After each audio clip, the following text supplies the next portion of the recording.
നിഷാനെ എന്തോ എന്ത് ചെയ്യുവാടാ? ഞാനില്ലേ അവധിക്കാലത്ത് വായിക്കാൻ പറ്റിയ കുറച്ച് ബുക്കുകൾ എടുക്കുമായിരുന്നു. ബുക്കുകളോ? എന്നിട്ട് എനിക്കിത് ലൈബ്രറി തുടങ്ങണം. ലൈബ്രറി?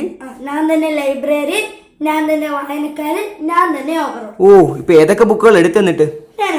ഞാൻ നന്ദനാറിന്റെ ഉണ്ണിക്കുട്ടന്റെ ഉണ്ണിക്കുട്ടന്റെ ലോകം, ലല്ലുവങ്ങളുടെ കുസൃതികൾ, രാജേഷ് ശങ്കർ. ഓ, ലല്ലുവങ്ങളുടെ കുസൃതികൾ.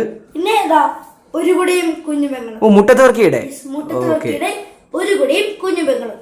ഈ നോവൽ പിന്നെ എല്ലാവർക്കും അറിയാമല്ലോ. ഒരച്ഛൻ മകൾക്ക് അയച്ച കത്തുകൾ, ജവഹർലാൽ നെഹ്റുവിന്റെ. പിന്നെ ഒരച്ഛൻ മകൾക്ക് അയച്ച കത്തുകൾ. ഇത് എന്റെ ശരിക്കും എനിക്ക് ഏറ്റവും ഇഷ്ടമുള്ള ബുക്കുകളിൽ ഒന്നാണ്. മാലിയുടെ സർക്കസ്. പിന്നെ ഏതാ ഇത് പുസ്തക മാലാഖയുടെ കഥ. ഇത് പ്രൊഫസർ ശിവദാസിന്റെ ആണ്. നമ്മുടെ ശിവദാസ് മാമന്റെ. ശിവദാസ് മാമൻ എന്ന് വെച്ചാൽ ഇഷ്ടം പോലെ പുസ്തകങ്ങളുണ്ട്. അതെ, അദ്ദേഹത്തിന്റെ ഏത് ബുക്കും ധൈര്യമായിട്ട് നമുക്ക് വായിക്കാവുന്നതേ ഉള്ളൂ. ഏറ്റവും അടിപൊളി വായിച്ചാലും അതൊക്കെ നമ്മൾ വായിച്ചിട്ടുള്ള. അപ്പൊ കഴിഞ്ഞ ബുക്കുകൾ എടുത്ത്? ഇല്ല, കഴിഞ്ഞില്ല, ഇനിയുണ്ട്. ഞാൻ തപ്പിക്കൊണ്ടിരിക്കുക ഏതൊക്കെ ബുക്ക് എടുക്കണമെന്ന്. അല്ല, അപ്പൊ ഈ ലൈബ്രറിയുടെ പരിപാടി എങ്ങനെ? ഇതെങ്ങനെ ഈ ലൈബ്രറി ഒക്കെ ഉണ്ടാക്കാൻ പോകുന്നത്? അതിപ്പോ ചോദിച്ചിട്ട് കാര്യമില്ല. ഇതറിയണമെങ്കിൽ നിങ്ങൾ നമ്മുടെ മിഠായി പുതിയുടെ സമ്മർ ക്യാമ്പായ വിങ്ങിറ്റിൽ ജോയിൻ ചെയ്യണം. QR കോഡൊക്കെ തന്നിട്ടുണ്ട്, എല്ലാരും വേഗം ജോയിൻ ചെയ്യുക. അല്ലെങ്കിൽ ലിങ്ക് നമുക്ക് കമന്റിലും കൊടുക്കാം, വാട്സപ്പ് ഗ്രൂപ്പിന്റെ.